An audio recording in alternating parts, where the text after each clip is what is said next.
Welcome to the UCSB Health and Wellness Podcast. This podcast is by students for students to offer bi-weekly advice for a broad range of topics. My name is Jolie Mason. My pronouns are she, her, hers, and I am one of the content creators and social media generalist interns for the Health Communications Team at UCSB Wellbeing. And my name is Jason Stone, pronouns they, she, and he. I'm the Health Communication and Media Campaigns Manager at UCSB. For today's episode, we are joined by Daniel Chavez, Megan Rosenthal, and Mallory Russell. Welcome to the podcast. How are y'all doing? Doing good. Wow. Awesome. Well, we are more than happy to have y'all here. Would you mind sharing your positions that you guys have at UCSB? Hi, y'all. My name is Mallory. I use she, her pronouns, and I am one half of our wonderful food, nutrition, and basic skills team housed in the Department of Health and Wellness. I'll pass it over to my better half. Hi, my name is Megan. I use my pronouns are she, her, and I'm the other half of the food, nutrition, and basic skills team. We do some cooking classes on campus as well as some drop-in food programs. And yeah, my name is Daniel Chavez. I'm the sole staff advisor for this student-operated and student-led food bank. Privileged to be here today to talk about the food bank, and I use he, him pronouns. Fantastic. Welcome, everyone. So what we have planned for today is to talk a little bit about some go-to meals college students can make with produce and food from the UCSB Food Bank. To kick things off, let's share our favorite go-to meals that we made while we were students. For me, it's either ramen or some sort of penne pasta dish. I remember making a lot of hamburger helper. I had very little cooking skills at the time, so that was, just follow the instructions on the box, and you can use a frying pan and a burner, and then you have food. So that was definitely a go-to during my college days. During college, I also went to UCSB. I made a lot of soba noodles with hard-boiled eggs and soy sauce. That was the go-to meal. That's like a bougie go-to meal. A lot easier than it sounds like. Yeah.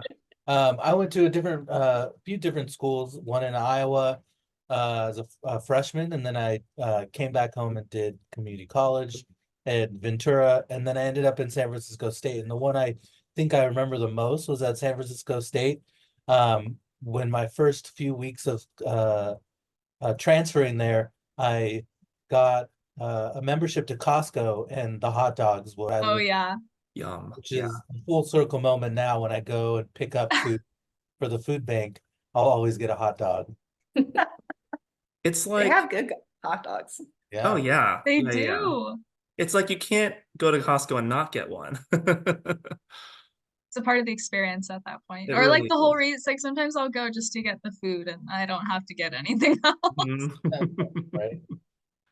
I would say for me, and I might be spoiling some of my other answers later on, but burritos all day, every day. Yeah. Ideally of the breakfast variety and any other random scraps that I had laying around. I also lived in a large house, so there would be some reclaimed food, also known as dumpster diving. So I ate a lot of Noah's bagels. Oh, We wow. just have like trash bags full in the freezer, and that really worked out nicely. So be nice to your Noah's staff or any other staff. They might set aside some day olds for you. Wow. That's awesome. Yeah, I can never turn down a bagel. I'm not picky. Right, so yeah, coming up with healthy and tasty meals can be really challenging, especially if you don't have a lot of experience in the kitchen. I know I definitely don't. Yeah, exactly. That's why I'm so glad to have all of you here to hopefully share with us some accessible resources and meals that students can recreate at home, either when you don't have a lot of time or a lot of ingredients to work with. For those who aren't familiar with the food bank at UCSB, Daniel, could you explain a little bit more about that? Yeah, so the food bank is a student-operated and led program through Associated Students. We have about a team of 27 with 9 senior staff leaders that are all doing different projects, from working with other orgs on campus to learning and figuring out supply chain management, so and inventory management. So really an amazing hands-on place to work, and they make a lot of the decisions. And so the main project that probably is represented is the storefront downstairs at the UCEN. I'm upstairs in my office and in the storage space for the food bank.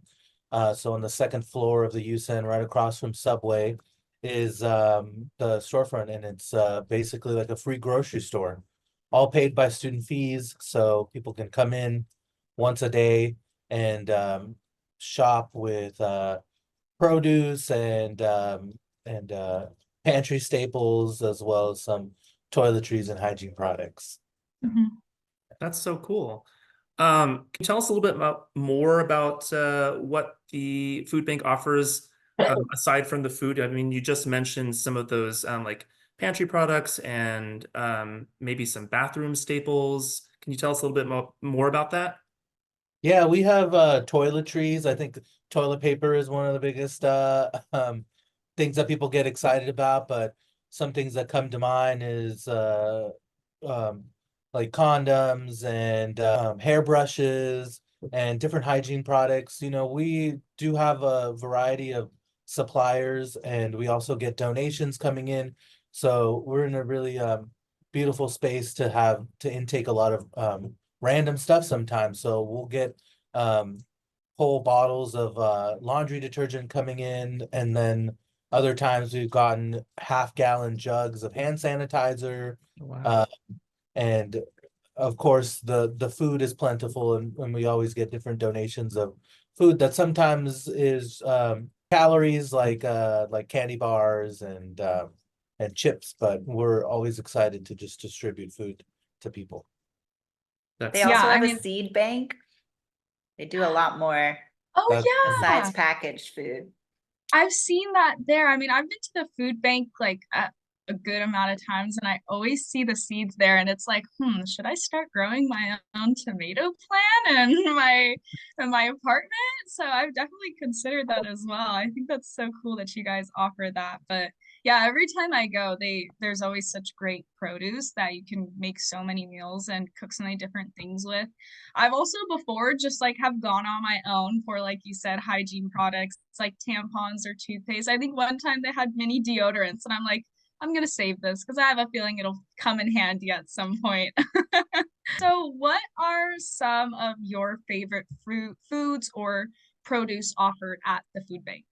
That's a very good question. I think I really enjoy being able to procure culturally relevant food. So I Mhm. get really excited when I can find an item that kind of matches our needs, that we've distributed, that we can distribute. And, you know, we see about 600 students a day. So we also have to be um, cautious of how we spend those resources, so we can spread the love as much as possible, and get as many of a certain product out. Um, Especially because we're open Monday, Wednesday, and Thursday, pretty much all day from 10 to 6, and then on Friday from 10 to 3. So we spend Tuesdays kind of repackaging. And anyways, to answer your question, on those Tuesdays when we're closed and we get the big shipment, I get most excited about some of the stuff that goes into our vending machine project. Oh, Sliced cakes that have been placed in there was one of my favorites. We also recently have been putting more plantain chips out in the snack stations that we oversee now. And so around campus, there's about 13 snack stations, and always interesting to find new snacks so we can to distribute. And also, you know, the staff really enjoys trying little new things out. So that's Daniel, my where page. can students find like a list of these snack distribution locations? There should be a map on our website. Um, And I'd be also happy to offer a link, so it could be hyperlinked to the video podcast. yeah, Fabulous. that'd be great. Yeah, I'll never turn down a snack. That's always like as you're checking out of the food bank, they're like, "Do you want any snacks?" It's like you already know the answer. The answer is Daniel, now you have me thinking about cake. Oh, that sounds great right now. One of You know, my I loved it at the food bank when you guys have some of the more exotic fruits too, like jicama. That was really Oh, cool. And we were able to do some tastings with that. And it's a very unassuming fruit, right? It just looks like a giant brown ball, but when you try it with some tahini, super oh good. yeah. next yeah. level there. Oh Yeah. yeah. Tahini makes everything better. Well, can you tell us a little bit about the impact the food bank has had on campus and how it's had an impact on students struggling to obtain basic needs resources? Well, last year alone, we distributed almost or over 300,000 pounds of food. A lot of students will leave with about 6 to 8 pounds of food every visit. Uh, Mhm. and what that looks like is, like a half basket of stuff. Not everyone leaves it with grocery items. Sometimes people just come in for the quick snack. They're welcome to visit us once a day. So some days you've already shopped, and the other days you're just looking for a little snack while you study at the UCenn. But we serve about 25% of the student population. And although that's, only half of the of reported students facing food insecurity, it's still really meaningful for us to be able to have distributed that much food to that many students. And as our population grows at UCSB, more excited about serving more students. And I also think that, we don't talk about enough the impact we have on ourselves. We're really building the next generation of like food systems um individuals, and I was gonna say influencers, but that sounds like The best kind of yeah, there influencers. you go. But that people that care about changing the food system to benefit people and to understand, how food gets from one place to another. These students are really like literally loading truckloads of food almost every day. So to understand like what it takes and then how to feed people, it's just a privilege to be able to be in this space. So that's really the most meaningful impact to me because um, that's what I get to spend a lot of the time advising the students. So it's a great place to work, is I guess what I'm pitching. That is terrific. And we're so grateful for this resource on campus and all the work that you and your team do. Yeah. And Daniel, fact check me on this, but the AS Food Bank was one of the first food banks in the whole UC system. So really setting that kind of history and trend of, yes, we're at college, but there are other needs besides academics that still need to be addressed and gaps to be filled. And for students to come along and say, hey, we want this, and then to really see that take off system wide. And now I don't think there's really any or hopefully very few places, city colleges, state colleges, UCs that don't have some sort of food mutual aid program on their campus. So I'm just excited to You see should just how much farther we can push it. you should come out to every meeting, Mallory. You're just I'll be your hype woman. So there. yeah.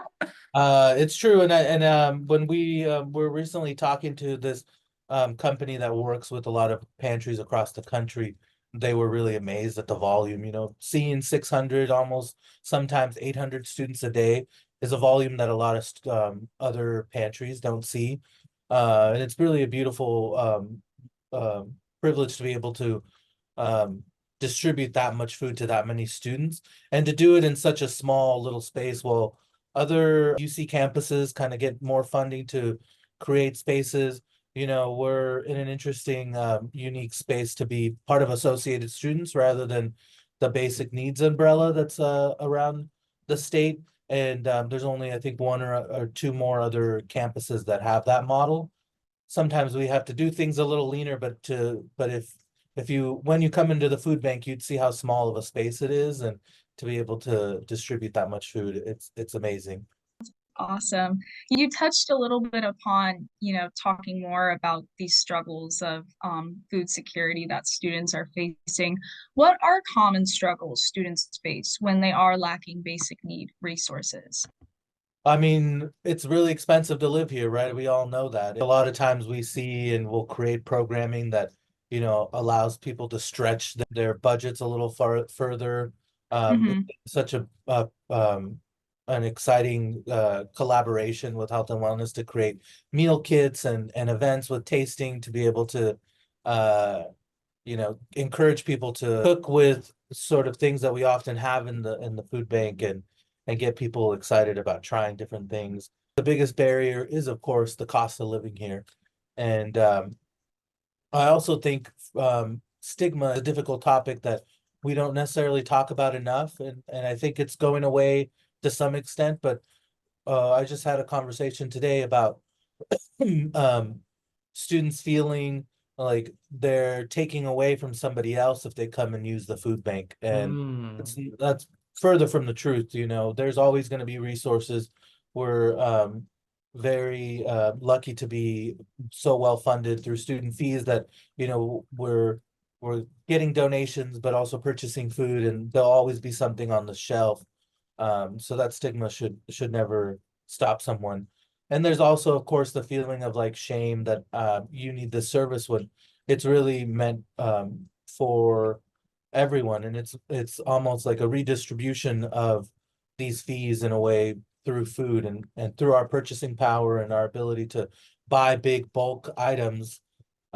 We can do it cheaply, and so that we can distribute something that you might see at the Ivy Food Co-op or at Trader Joe's, and here it's free, so that those stigmas really still are prevalent, and we wish for them to go away, and we try to educate as much as possible. The last thing I think about is the lack of prepared food. I know, like your question, what was your go-to meal? A lot of it's something easy and something quick, but I've always been passionate about trying to figure out how to make a complete and healthy meal with whatever you got. And but that always takes time, and we haven't even talked about like access to a kitchen. Sometimes some of our students are having limited access to a kitchen, and so prepared food is a big barrier, and we're trying our hardest to create more opportunities for people to get those types of food. We have our vending machine project, which does at limited capacity offer prepared food. And we also have our online order system that helps students that are facing limited access to a kitchen get different items that aren't necessarily there. No, I think that's great, and I'm really happy you touched upon that because yeah, the food bank isn't just for people who are struggling with, basic need resources. It is for everyone, and even if it's just to like get a few snacks or some produce just to like take home later, like it's open to everyone, and it is such a great tool. And I think that this is just one way of kind of getting the word out there. And I have to say, through the years, I've been really impressed with the FNBS program and their contributions on finding and teaching students ways to get creative when they don't have access necessarily to a full kitchen. I remember there's like a whole series on recipes you could do just using a microwave and like a mason jar. So that was pretty cool. There's a lot of information out there on how to do that stuff. Megan just led her last celebratory cooks class last week, and they did hand rolls, and everyone had such a good time. No cooking was involved, and they were just really beautiful and used some local seafood. So not necessarily in every college student's budget, but there's definitely a lot of tasty food out there and options outside of our normal stovetop mentality. That's great. Insert drool emoji right here. Insert more salmon. That sounds delicious. So Daniel, what other basic needs resources would you recommend students to check out on and off campus? Our collaborations with FNBS is really an amazing resource when we come together and offer a unique meal kit or a tasting. Those are great resources. I also would recommend students to go and apply for CalFresh at the Basic Needs Resource Center, which sometimes people get us mixed up because we're in the same area, but we're in the opposite corners of the UCEN, and they're a really great resource to walk people through the application. And I was just reminded that, they're there to walk you through the application from the beginning. and it's easier for them to do that than correct any errors. So, go over there and then and apply for CalFresh.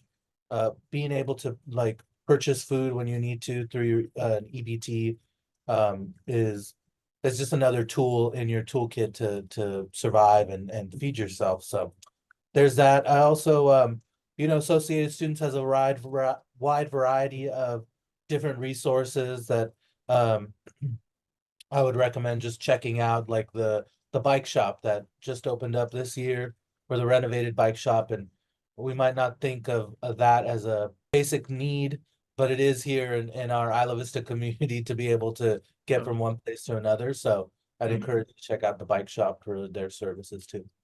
Is that already open? Do you know, Daniel? Yeah. Yeah, It is. Wow. It's a beautiful building. It really is. it's really cool to see it from like a Google map, like above um view, because it was Yeah. made architecturally to look like, I'll let you guess when you look at it. Ah, okay. I think I have an idea, but I'm not going to ruin it for the listeners. Yeah, and to think it started off as like this little tiny shed out next to the pool, and now it's this huge building. I just went and got my bike fixed there at the beginning of fall quarter, and they know what they're doing. So it's been such a pleasure being able to ride my bike around campus, because I was walking, and that's like a 30-minute walk from my house. So that turns into like a 9-minute bike ride. So definitely being able to have access to that resource is definitely a luxury in my opinion. Mhm. I think that's really exciting about being on a college campus is just our students have so many beautiful ideas and energy to put behind, whether it's a food pantry that then grows into feeding 600 students a day, or these touch points, or our snack station pilot. There's always basic needs pilot programs happening. I know our tech library and different emergency grants if you need help paying your rental deposit or something like that. So just the fact that we have so many students thinking about what the next generation and their generation needs, and really finding some creative ways to say, hey, guess what? It's the pandemic and everyone needs a laptop to go to school. That's just not even a question anymore. So just really seeing some pushes into some different basic needs areas that we wouldn't have thought about even 5 years ago.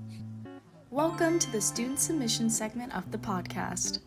Each week, we ask students at UC Santa Barbara questions they have for the podcast through the UCSB Wellbeing Instagram. This week, we asked y'all, what questions do you have for the UCSB Food Bank? The first question we got was, can anyone get groceries from the UCSB Food Bank? Yeah, so it's open to any currently registered student.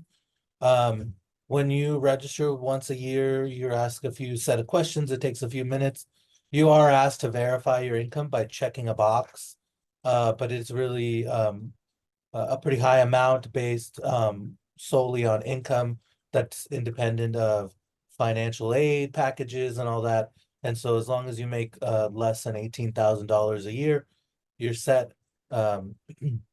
And they can visit us once a day, every day that we're open. The next question we got from the Wellbeing Instagram was, I am a UCSB student, but I'm not on campus that often. Where else can I get free groceries from?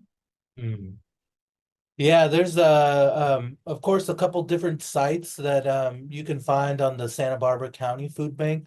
We partner with the Santa Barbara County Food Bank to procure probably more than half of our pantry items and a quarter of our produce. And so we'll distribute a lot of those items, but they have different events and different partnerships throughout the county where they distribute food through other nonprofits or other organizations. So I'd recommend for them to check their website out, the Santa Barbara County Food Bank. And then I'd also recommend them using our online order system. So we've been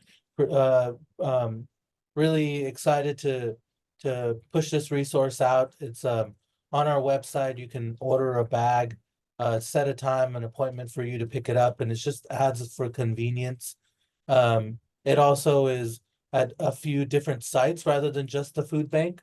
So you have to visit the Veterans Resource Center for something. You can also place a bag order on a certain day. and do two things at once. So trying to meet students where they're at. And these bags have a little different items that you might not be able to find on at the food bank pantry. So recommend people ordering a bag online for convenience too. I'll definitely have to check those out. The second question we asked students was, what questions do you have about cooking and nutrition as a college student? So the first question we got from the Wellbeing Instagram was, do I always need to use a recipe? Definitely not. I don't think you need to use a recipe unless you're cooking something really specific. Of course, it does help reading a recipe if you're not familiar with a lot of cooking techniques. To read those instructions pretty thoroughly, it gives you more of an idea of how you can apply those techniques to other dishes that you'd like to make. But I tell a lot of my students to measure with their heart, not measuring spoons. When it comes to savory foods, Oh, you yeah. can kind of really go by taste. As long as you taste as you go when you're cooking a recipe, I think that should be your guide. Mallory, what would you think?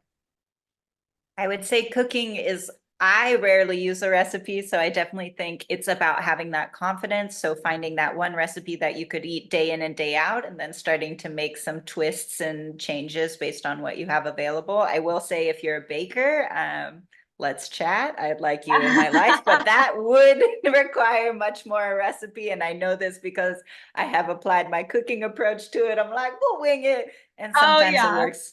And sometimes it definitely doesn't work. Pretty good. I've messed up so many brownie recipes just by I'll wing it. Like I've made brownies 1,000 times, and then you're like, okay, we're never doing that. And some people have that skill. That's great, but that usually takes a couple years. Or if you have a housemate who's really great at baking, then maybe gleaning a couple tips from them. I had the privilege of living with a couple stress bakers in college, so I was really able to eat well from their procrastination, but it is not necessarily in my wheelhouse yet. Okay, so it sounds like for cooking, maybe no recipe, just kind of wing it, measure with the heart. But if we're doing baking, maybe stick to the recipe if you want it to taste good. I just recently learned the trick about seasoning each layer of things that you're doing. So if let's say there's I don't know, let's say ground turkey and something, and then you're adding vegetables to it, you're going to not just once those two ingredients are combined season, but as you're cooking each piece, season each of those layers, and it really does make a difference in the end result. So I can definitely see your point, Megan, about kind of as you go, tasting as you go, and kind of measuring from the heart that way. If you do it in segments, it can be a lot easier to kind of figure out where things are at as you go along. Yeah, that's a good tip. I'll have to tell my roommates that. They've been making some very questionable things recently, and I'm like, I don't know how much longer I can be like, no, the amount of salt is perfect, And the thing is with Tasting salt too, definitely helps. you can always add salt, but it's harder to take salt away. So if you're yeah. unsure on how to use salt as an ingredient, definitely be a little lighter handed with it. Taste it, see if it needs more salt. But once it is too salty, there's a few things that you could do, like maybe adding some acid, like fresh lemon juice or something like that. But it's a little bit harder to come back from. Okay, yeah, that's a good tip. I think often beginners go for salt because they're like, this is going to make it taste good. But I would say get some other spices that you like, and maybe this is more a solution for some cumin rather than salt. So having some spice blends, or again, for me, I lived on hot sauce quite a bit through college. Oh, yeah. So having your favorite hot sauce and then working that in sometimes really negates that need for a quarter cup of salt to finish off your pasta dish. Our final question for the student segment is, I am trying to drink less soda and coffee. How can I get myself to drink more water? I think having a reusable water bottle with you on campus is one good way. There's lots of water refill stations, and I feel like if you have a designated water bottle, they're more likely to drink from it. Yeah, definitely. I think finding that area of friction and doing whatever you can to minimize it. So if you're not drinking water because water's not at hand, that's a really easy solution.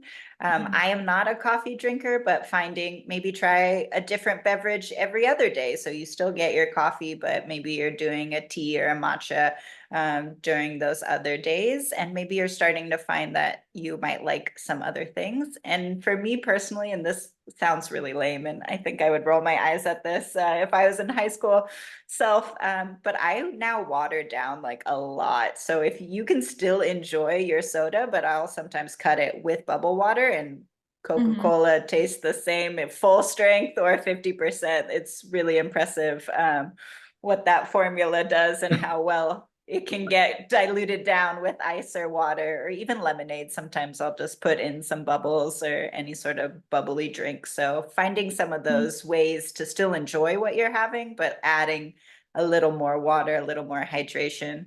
I just got some chai tea packets and they were way too sweet. So I'm like, oh, okay, I can actually add double the amount of water. And this is about as much as I would personally like to drink it at this point in my life.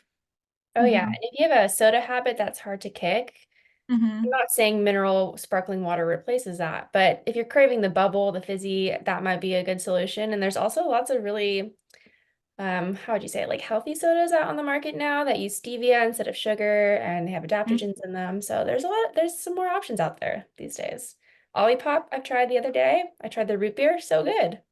It is really good. Olipop Yeah. and Poppy are really delicious. I don't know how much sugar is in them exactly, but they're supposed to promote gut health. So that's a bonus, right? I don't think Coca-Cola does that. So yeah, and I just like what you were saying, Megan, I too I really like juice and just sugary things in general. So I've been trying to swap out, like you suggested, carbonated drinks. I think Trader Joe's has some flavored drinks that are like no sugar in them, so they're pretty healthy.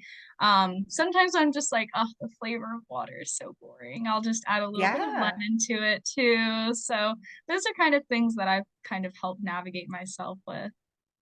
No, I just wanted to add to that.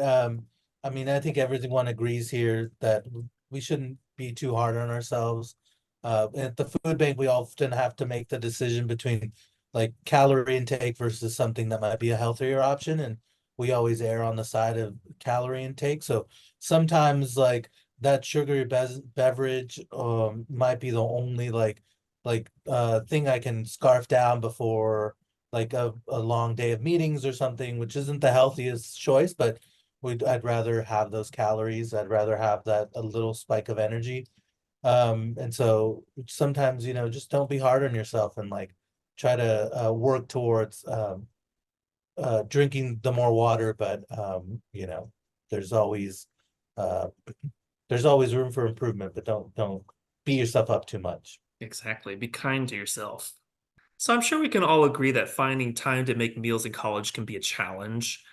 I'm curious, can you think of any meals that only require 5 ingredients? We have a couple recipes that have been pretty popular over the past few quarters, and we've noticed less ingredients, the more likely that student is to recreate that recipe at home. So, for example, one of our recipes is a chickpea turmeric rice pilaf. So, if your 5 ingredients would be chickpeas or garbanzo beans, onion, carrots, turmeric, and rice. I'm going to assume salt and pepper is not included in my 5 ingredients. Yeah, let's not count. Yeah, but that's a nice balance of protein, carbs, and a vegetable. So, Daniel, can you get those staples at the food bank, like just salt and pepper and seasonings?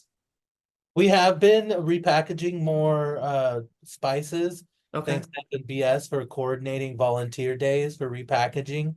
So on Fridays we go into commercial kitchen space because that's the only space where you can repackage food items, and we get these bulk spices and put them into little packages. But as you can imagine, keeping up with demand is hard because people love spices and they come in these little tiny baggies, and so it's easy to grab one. And we're trying to build our capacity to do more. But yeah, we definitely have distributed spices and dream of having a full spice rack available to students all the time. We'll get there eventually. Yeah. Awesome. But that sounds like an amazing dish. It does sound super yummy. Those chickpeas sound awesome. Megan, for this, is it something that I just learned recently that you can get chickpeas that are not in a can? Oh yeah, you can buy them dried. Is that what you mean? Yeah, yeah. So how would you prepare them if they're dry? That's a great question. So actually every Thursday we have a rice and beans program that we run out of our prep kitchen. So we actually use dried beans for those.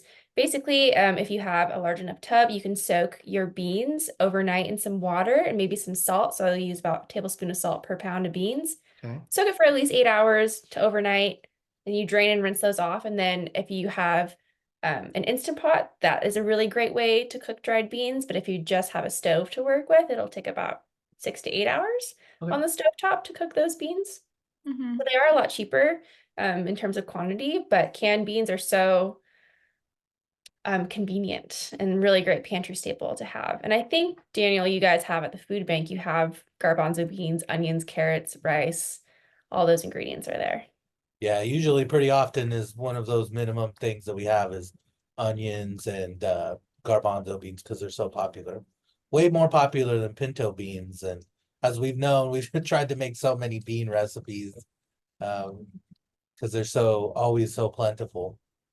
Yeah. If you need a bean recipe, I'm your girl. I was about to say, it's funny you say pinto beans, Daniel, because I would say, again, my top one is like breakfast burritos just are my happy place. So I would say tortillas, eggs, refried beans, cheese, and then I usually throw in like some greens, kale, some sort of veggie. Spinach is a little trickier to work with, or you'll have to cook it down, but I'll just make those in mass and then freeze them. And then I just have my own little burrito, whether it's breakfast or just regular themed, no eggs. And that really is a way that I can use whatever's kind of lying around my kitchen. And then I really like making kind of doing a bigger meal prep.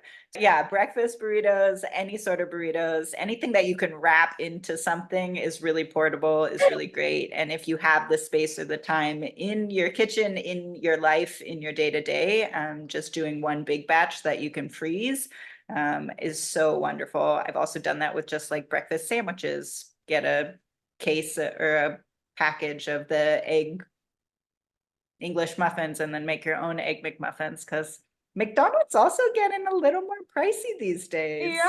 Sure Yeah. is. Yep. Yeah.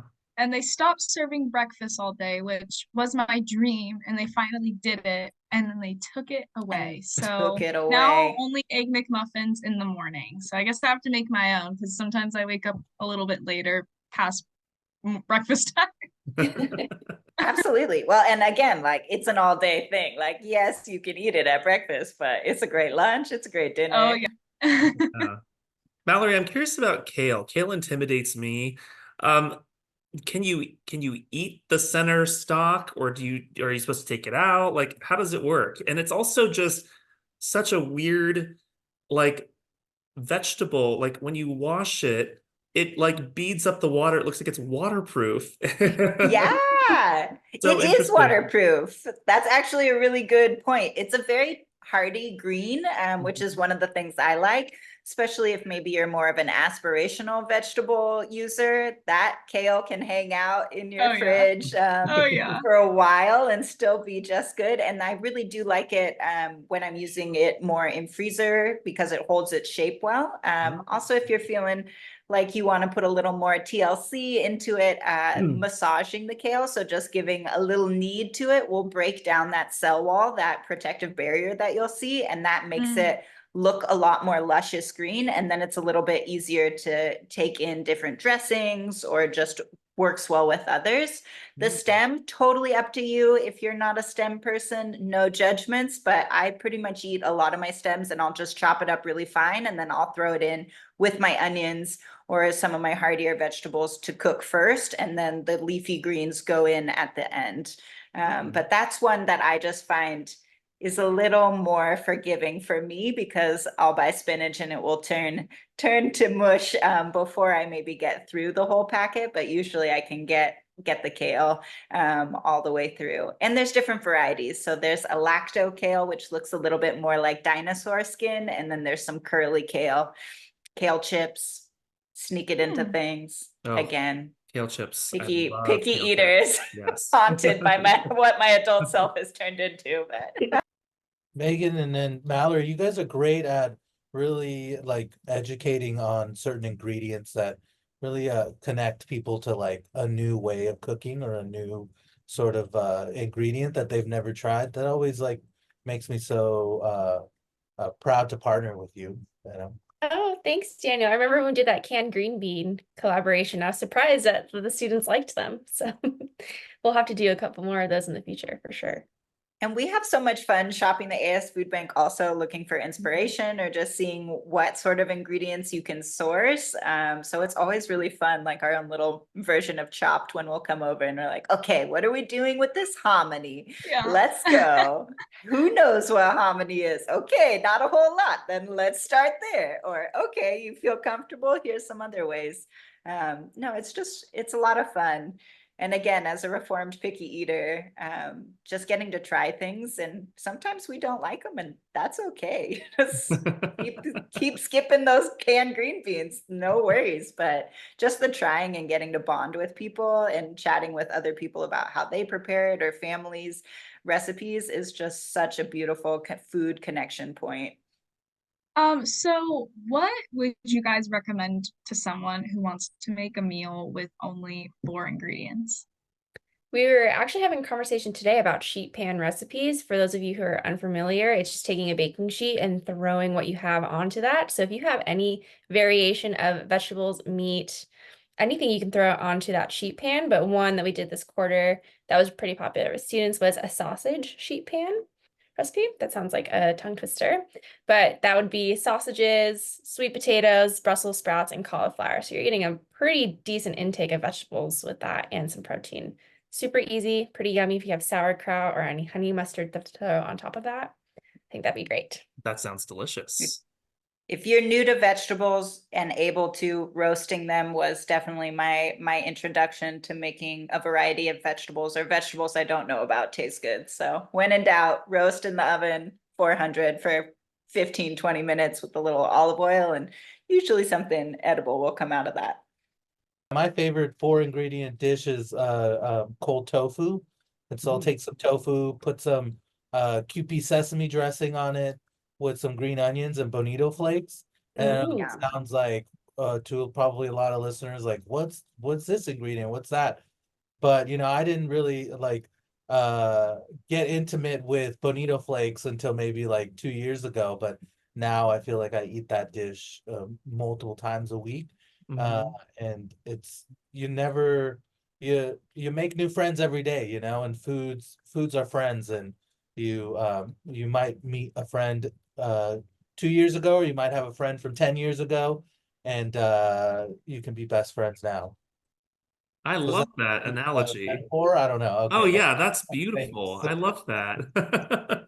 I also I'm feel so here really for it. fortunate just living where we live because we have such um great access to information and to foods that are multicultural, and living in or being a part of a campus that's so multicultural is so great to be able to expose ourselves to different types of foods that we may not be as familiar with. And I know I've fallen in love with so many different cuisines. Anyways, I just love how we're thinking about food from cultural perspectives as well. I think I know for me, I just grew up being the only kid that went to school with like sushi in their lunchbox, and everyone else had a bologna sandwich, and it was a lot of "what's that?" Kind of a thing. So it's really cool that that we're exploring different types of foods and getting familiar with them and opening our toolbox of what we can use in our meals. Absolutely. And especially with the students that we have on campus, you're so far from home sometimes, being able to cook something from your culture or something that your mom or dad or aunt passed down to you really strengthens that sense of home and relationship and comfort. So I love that connection between food and family and culture, all of that. So, going forward, do you guys have a meal that only requires 3 ingredients? I know this one might be a little bit trickier.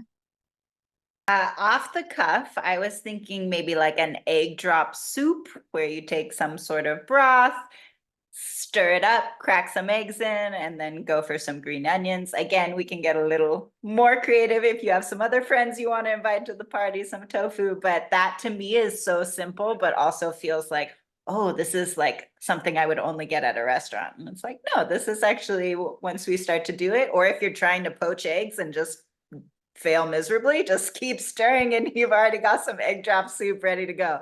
So yeah, you can There you definitely go. still have some tasty mistakes in the kitchen. It is amazing Oh how yeah. fast those cook up. I was really surprised. I was intimidated the first time I made an egg drop soup, just not knowing what to expect, and I just could not believe you just drop in eggs and stir, and all of a sudden it looks like an egg drop soup. It's incredible. I mean, obviously it's a little bit more than just that. Like the recipe I was using used like rice wine vinegar and to give it that sour taste to it, and had some scallions and so forth. So I mean, you can just kind of play it up with whatever you have in the fridge. Which I think is the beauty of soups in general, is just whatever you have, throw it in there.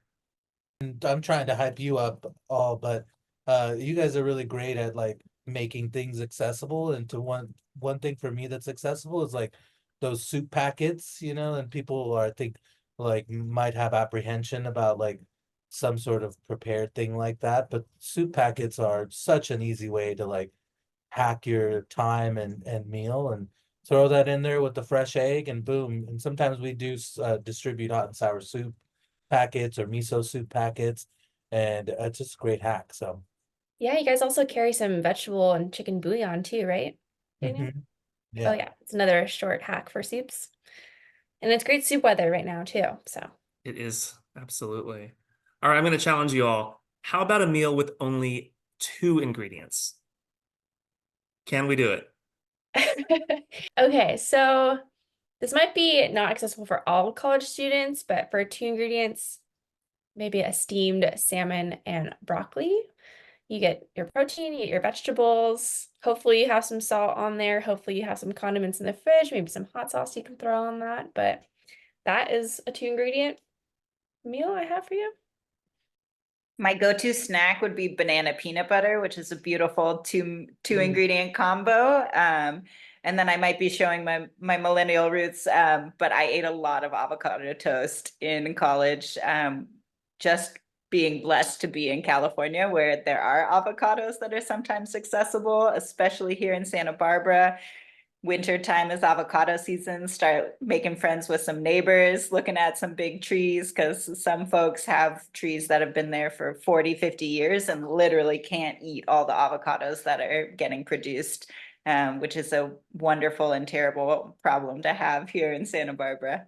So our campus has a lot of diversity and students that enjoy various meals from different cultures, as we were talking about. What suggestions do you have for students who want to make culture-oriented meals? I think really exploring, while we are not LA, and I acknowledge that we are close, but not quite there. We do have some really wonderful local grocery stores, Santa Cruz Market, Choi's, Indochina, European Deli, Nika Market, all within kind of our Goleta area.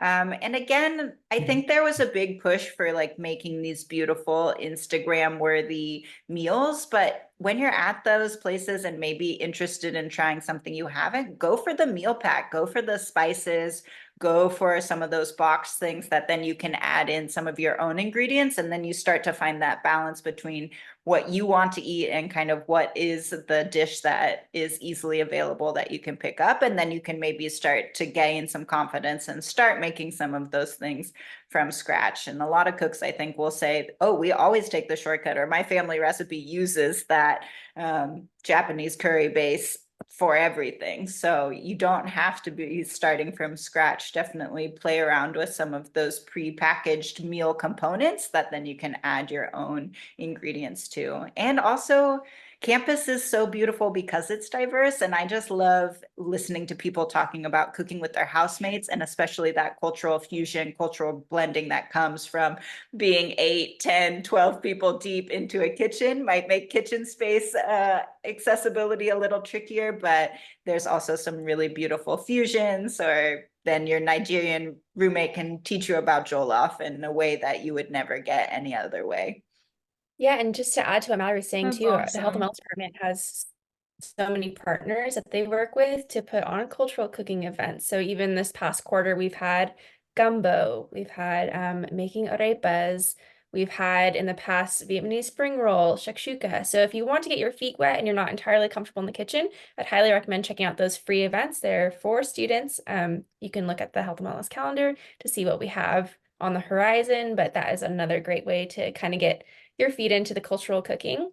And I'd also say, talking to families, if you have an aunt or a mom or a dad who really likes to cook, I'm sure they've got a secret recipe up their sleeve. So having a conversation with them, and I'm sure that would make their day if you ask them for that recipe. It's also just a great way to bond. And there's also a lot of cultural cookbooks available at the UCSB library, either online or in person. So definitely check those out. Do you know if that would be listed on the LibGuide under food, nutrition, and basic Yes. skills? It That's absolutely fantastic. is. It's on our FNBS website as well as the library, and there's so many books. It's really cool, and the library is constantly adding more, both specific to college students as well as like, hey, here's a book on Syrian cooking, so you can really travel the world just from your own laptop. And a lot of those are just, you don't even need to check them out. They're just available instantly, PDFs. So it's really great for also comparing maybe different recipes. If you're like, okay, I have chickpeas, what am I going to do? Well, guess what? You have about 20 different options, really tasty options at your fingertips, and a wild different direction you can go with all of them. That's super cool. So for our listeners that are interested in checking that out, you can go to the wellness website, wellness.ucsb.edu, and then go under health topics and food, nutrition, and basic skills and look for that LibGuide. It's also listed on the wellbeing.ucsb.edu website as well. Good plug, good plug. But that's so much of what we do is just really trying to hype the resources that exist on campus that people don't know about, and then find where those gaps are and be like, oh wait, we actually do need to create that. But Exactly. oftentimes there will be some skeleton already existing that we can flesh out.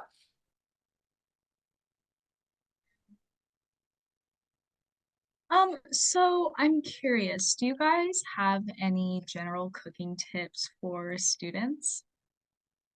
We have lots of cooking tips.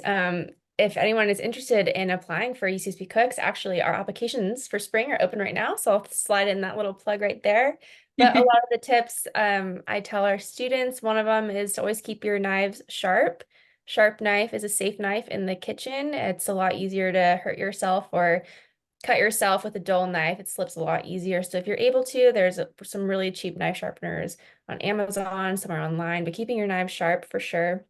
And another tip I always tell them is to eat before you grocery shop. You're just less likely to buy or overbuy if you have a full stomach. I've definitely been a victim to that when I've been so hungry and I just take everything off the shelves and I get home and I'm like, whoa, I just spent way too much money. And another tip that I like to always tell them is I think a barrier with cooking that a lot of students have is they don't enjoy cleaning after as much. So if you're able to clean as you go, doing dishes as you go, say your onions are simmering for 10 minutes, great time to just get some dishes done out of the way, wiping your counters, and getting into that rhythm of just keeping your space clean as you go so there's not just a mountain of dishes waiting for you. That's a great tip. Yeah, if you're waiting for water to boil, why not clean then? Because you're gonna have to do it anyways. Yes, exactly.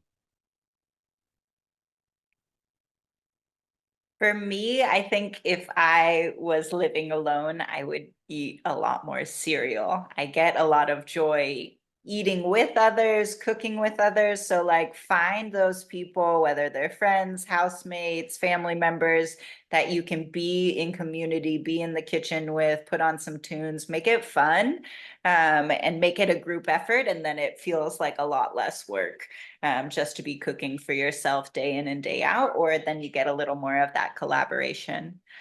I'm also mindful of what food I waste, because that's still money that I'm throwing away. So really shopping what you have in the kitchen, what you have in the pantry, look in the back, or maybe once a month you just have pantry night where everyone grabs random things and it's like, okay, what are we going to make with this can of chipotle peppers and these pinto beans and this other random thing that maybe has been a little neglected on our shelves. You got it at some point. So put those recipe aspirations, or again, use some of those resources to really start to find some delicious ways to use up those things that are waiting to get added into your rotation. And maybe you find a new weekly meal that you really like. And I've talked about this before, but like find where that friction is. Do you not like cooking because you don't like cleaning? Well, then maybe look for some sheet pan recipes that don't require a lot of dishes. Are you trying to feed a large group, a small group? Just really, it's trying to think mindfully about maybe you don't have time. So when do you have time? Or can you get pre-cut veggies or some of those meal starter kits that you just have to open and put into a pan and then you're ready to go? So really trying to look at it, how can you bring joy into cooking? Because sometimes it feels like a chore. So trying what you can to make it feel less chore-like, makes it less daunting, makes it a little more fun. And just ways to be nice to yourself, to nourish yourself, and just do what you can to feed yourself, however that is, whatever that looks like for that day. And tomorrow's always another day. So really not trying to stick to this, I'm going to make 3 square meals a day and it's going to be beautiful and I'll finally figure out how to make hollandaise sauce. Take those shortcuts when you can. I definitely feel better listening to music when I'm cooking. It really kind of brightens the mood and makes it super fun. So little tips like that help every little thing you do. So I have to ask, what do you think is considered a quote unquote good meal?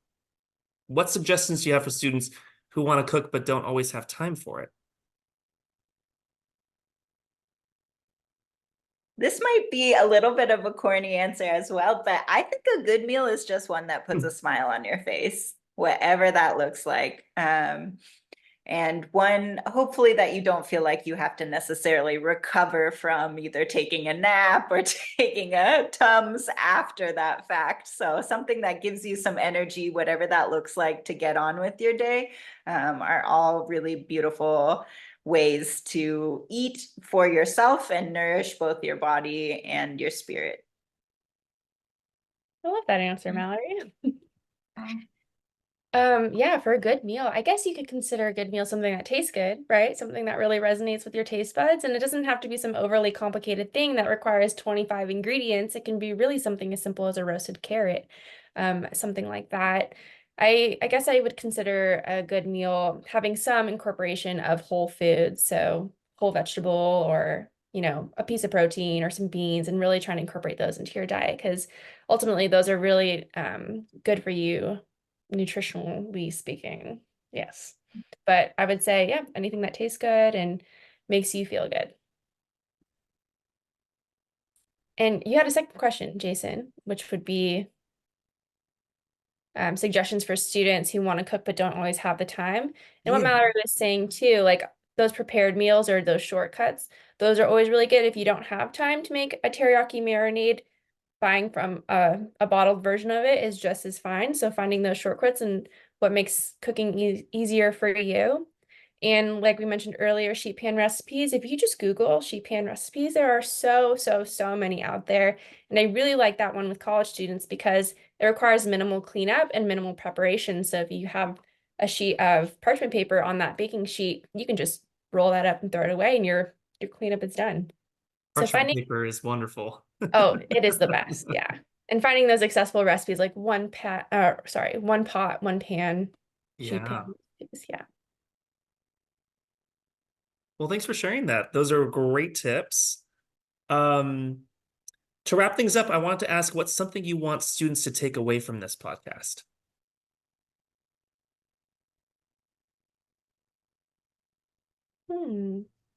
You have to feed yourself every day, so do whatever you can to make it enjoyable, whatever that looks like. Is really my big takeaway. Be curious, and be excited to try new things, and be okay if you don't like the new things and want to go back to boxed macaroni and peas, which was one of my go-tos when I was first learning to cook. Is I'm like, I like Kraft macaroni and cheese. Okay, what can I add to this? Oh, okay, I'll add some veggies in. Oh, I'll add some just chopped up sausage. Oh, now it's actually starting to like take on this other shape, and maybe now I'm cooking without the box wheel, so to speak, and just using regular pasta. So really just letting that natural evolution, and always going back to those meals or those foods that just really make your heart happy. Yeah, I hope students come away from listening to this podcast by realizing how many resources are really available for them on campus. Daniel, you guys do such a great job over at the AS Food Bank. I would shop there if I could. You guys have such great variety and do such good work.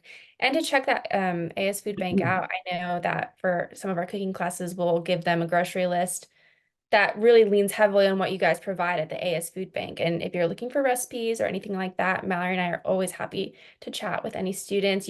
Please reach out to us if you can. And yeah, to have a curious mind and be open to trying new foods, and it's a journey. It's a journey. Yeah. And we're all on it together, which is amazing to be surrounded by people that love food and that love caring for people in a way that, you know, connects them to understanding food better. So I hope that people walk away just remembering that, you know, the most important part about eating is the eating part. You know, we work so hard at getting the food or preparing the food, and then we sometimes don't give enough ceremony and intention to the eating of it. And I've been guilty before of driving and stuffing my face and then having to pull over to take a deep breath because I was choking on something. I don't know if anybody has that shared trauma. There it is. Because I'm in a rush and I'm stressed out, and sometimes I don't even think about the food that I'm consuming. And that's the worst part, is that, you know, whatever food you're putting in your body, just give it a little ceremony and little attention, and it's gonna be that much more healthy and happy to you. Give love to it, it'll give you love back. Love that. Being a little bit more mindful about just the eating process and slowing down and just coming to the present. That's beautiful. Yeah. Well, this has been such a great conversation, and I personally have learned so much from this discussion today. Thank you all again for joining us today and sharing your wisdom and experiences. We're so grateful that you joined us today for the episode, and we definitely hope you can come back again soon. Before we say It was goodbye, so fun. before we say goodbye, Megan and Mallory, for those who may have more questions about food, nutrition, and basic skills, or maybe the UCSB Cooks program, what is the best way to find more information? For our specific program, I would say visiting the Health and Wellness UCSB website. You can find the UCSB Cooks application under series and certs under that little tab. And we have all of our information on upcoming events on our calendar. So I think that'd be one great way. And again, you're also feel free to reach out to us personally. We're always happy to chat with students. We have a lot of drop-in food events, so you'll usually see Megan lurking around Rob Gym on Thursdays for rice and beans. I'm usually around on Wednesdays for our Wellness Soup Wednesdays in our center.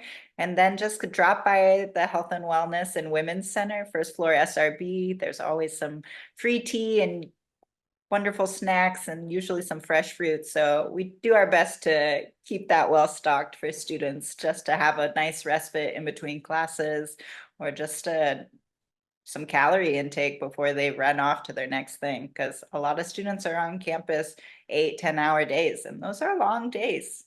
Yeah. If you're listening to this, definitely take advantage of that. It's wonderful. And that Health and Wellness and Women's Center is such a relaxing, beautiful space, kind of open and airy, and they've done really great things to that space. Daniel, what's the best way for students to get more information about the AS Food Bank at UCSB? Oh, I'd probably say Instagram, basic like that, UCSB AS Food Bank. They can also check out the website or just Google us for updated hours and the link to the website. But what's most important is just connecting with people and our clients. So come into the food bank. If you ever see me, even if I look a little disgruntled, do you say hi? Oh, I heard this, or podcast, I might have a treat for you, like a chocolate bar or some bag of chips. So don't be hesitant to This come in. The secret word is jicama. If you say that to any of us, we'll know where you came from. And Yeah. thank you for getting to this point of the podcast. I also want to plug, if you remember nothing at all, basic needs .ucsb.edu. You can find us, you can find Daniel, you can find all sorts of great programs designed to help students with a myriad of problems that can pop up when we least expect it. So there's a lot of cool things, and students are constantly working on new pilot programs to support their fellow students. So definitely keep an eye out there, and that's a really great place to get you in a lot of different directions on resources on campus. Awesome. And if you aren't already following the UCSB Wellbeing on social media, you can find all the departments related to well-being resources using the handle at UCSB Wellbeing. Also, don't forget to check out the UCSB Wellbeing website at wellbeing.ucsb.edu. Thanks for joining us. Be sure to subscribe to this podcast. And in the meantime, may you be well.